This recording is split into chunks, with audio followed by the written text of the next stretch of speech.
العلم هو النور الهادي والمفتاح لكل الخير، من يرد الله به خيرا في الدين يفقهه فيدري. بسم اللہ الرحمن الرحیم نحمدہ ونصلی ونسلم علی رسولہ الکریم۔ آج کے سبق میں ہم علم النحو شروع کرتے ہیں۔ علم نحو کی تعریف سب سے پہلے۔ عربی زبان میں علم نحو وہ علم ہے جس میں اسم و فعل و حرف کو جوڑ کر جملہ بنانے کی ترکیب اور ہر کلمہ کے آخری حرف کی حالت معلوم ہو۔ عربی زبان میں علم نحو وہ علم ہے جس میں اسم و فعل و حرف کو جوڑ کر، یاد رکھنا، اسم نام کو کہتے ہیں اور فعل کام کو کہتے ہیں، اور حرف یہ اسم اور فعل کو جوڑنے کے لیے آتے ہیں، جوڑ کا فائدہ دیتے ہیں۔ اسم کوئی بھی نام ہو، مثال کے طور پر احمد، زید، کراچی، دروازہ، جو بھی نام ہو، کھڑکی، گھڑی، جتنے بھی نام ہیں وہ اسم۔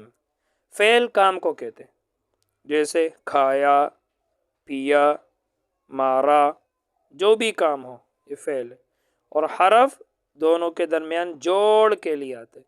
مثال کے طور پر میں کہہ رہا ہوں زید نے مارا، زید نے مارا، تو زید تو نام ہے، اسم ہے، مارا کسی کا نام ہے نہیں، یہ فعل ہے، اور یہ نے کیا ہے، حرف ہے۔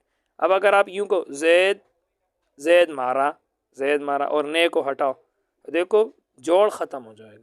تو یہ جو حرف ہے یہ اسم اور فعل کو جوڑنے کے لیے آتے۔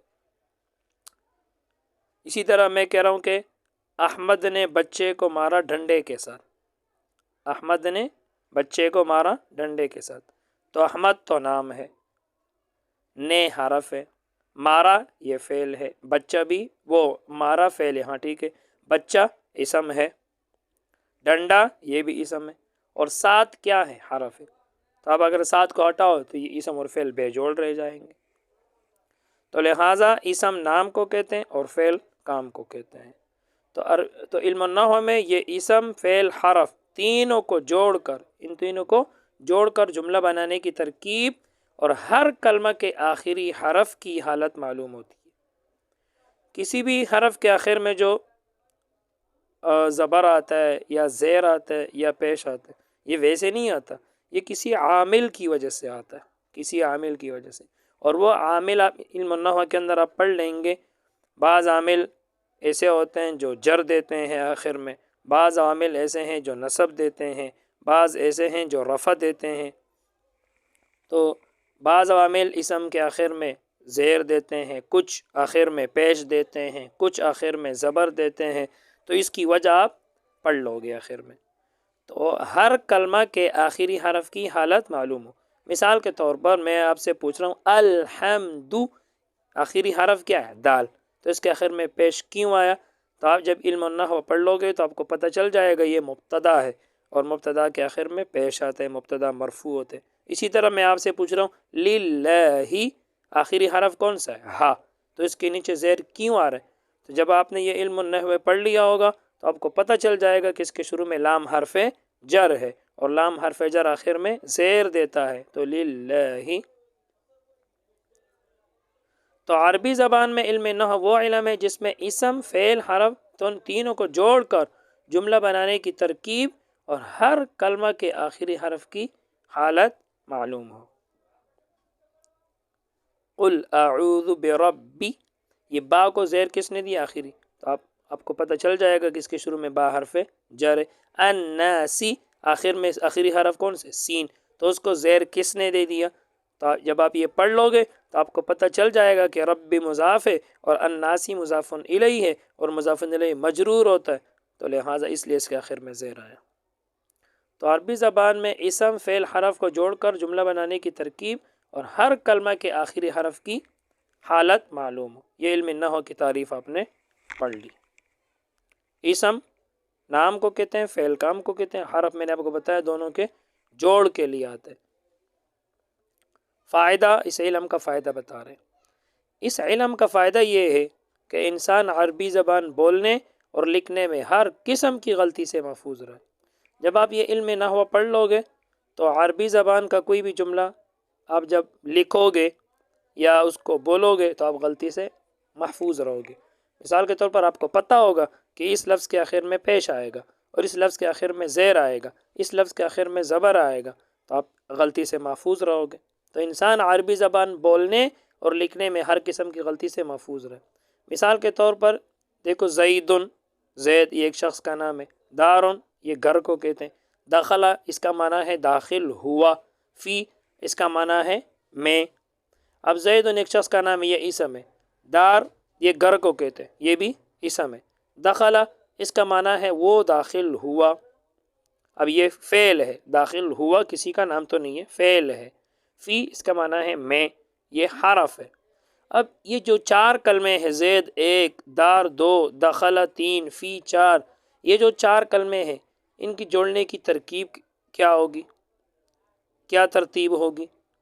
پہلے کس کو رکھیں گے؟ آیا پہلے فی کو رکھیں گے یا دار کو رکھیں گے؟ کس کو پہلے رکھیں گے؟ یا دخلا کو رکھیں گے؟ کس کو رکھیں گے؟ تو جب یہ علم النحو آپ پڑھ لو گے تو آپ اس کے اندر پڑھ لو گے کہ جملے کی دو قسمیں، اسمیہ، فعلیہ۔ تو اگر آپ زید کو پہلے کرو گے، زیدن دخل فی الدار، تو اب ترجمہ ہوگا زید وہ داخل ہوا گھر میں، تو اس کو کہتے ہیں جملہ اسمیہ، کیونکہ جب آپ اسم کو پہلے کرتے ہیں تو اس کو کہتے ہیں جملہ اسمیہ۔ اور اگر آپ دخل کو پہلے کرو، دخل زیدن فی الدار، داخل ہوا زید گھر میں، تو اس کو کہتے ہیں جملہ فعلیہ۔ جب فعل کو پہلے کرو گے تو جملہ فعلیہ، اور اسم کو پہلے کرو گے تو جملہ اسمیہ۔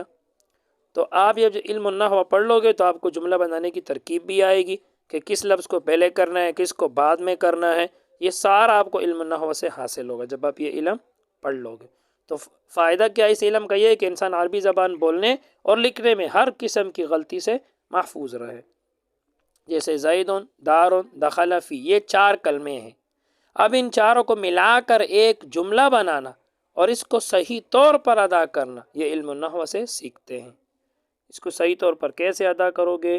دخل کو پہلے کرو یا زید کو پہلے کرو، دخل زیدن فی الدار یا زیدن دخل فی الدار۔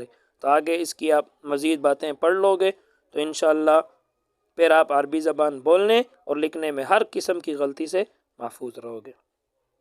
آگے اس کا موضوع لہو ہے۔ موضوع لہو کا مطلب کہ اس علم میں کون سی باتیں آپ کو بتائیں گے، جس کے لیے یہ علم وضع کیا گیا ہے، مقرر کیا گیا ہے۔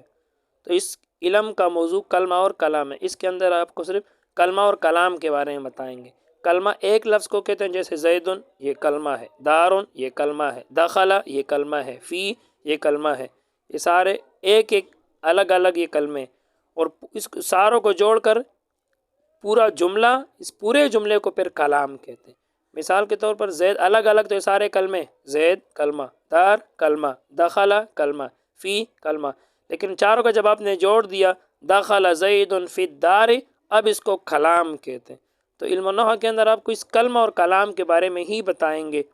جیسے علم طب میں انسان کے بدن سے باز کیا جاتا ہے، علم طب میں، تو لہٰذا انسان کا جو بدن ہے یہ علم طب والوں کا موضوع ہے، کہ علم طب والے انسان کے بدن سے باز کرتے ہیں، تو لہٰذا انسان کا بدن علم طب والوں کا موضوع ہوا۔ تو یہ جو نحویین ہے وہ کلمہ اور کلام سے باز کرتے ہیں، تو یہ کلمہ اور کلام یہ اس علم نحو کا کیا بنا؟ موضوع بنا، موضوع۔ بس آج کے لیے اتنا ہی۔ اللہ تعالی ہم سب کو علم نافع عطا فرمائے۔ السلام علیکم۔